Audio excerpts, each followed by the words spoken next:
American consumers expecting packages from China may have to wait after the U.S. Postal Service announced a suspension on all parcels delivered from China and Hong Kong. The likely target? Chinese e-commerce giants like Shein and Temu, which have benefited from a duty-free shopping policy that has now been ended by Donald Trump.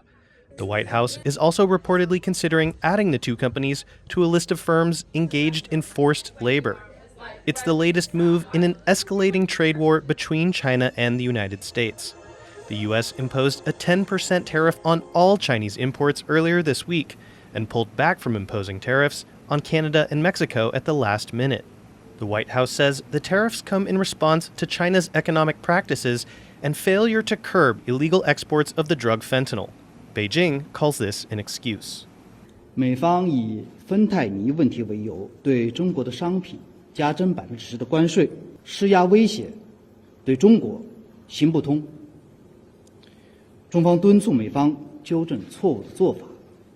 China has hit back, announcing tariffs of its own on U.S. machinery and energy imports. Beijing also plans to put export controls on minerals critical for electronics manufacturing, and is launching investigations into U.S. companies such as Google. Despite these economic measures, some experts say China has showed restraint. One of the things that we did not see, though, is a broadside against all U.S. products. China was very selective. We interpret this as China's leaving room for negotiation and also doesn't want to overreact to a 10% tariff by the U.S. And people in China say their government's actions are warranted. 如果因为我们中国也是个很大的国家，我们不能说让他随便的欺负。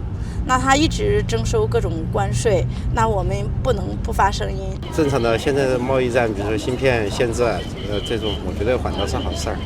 我们会就是自主的会更好。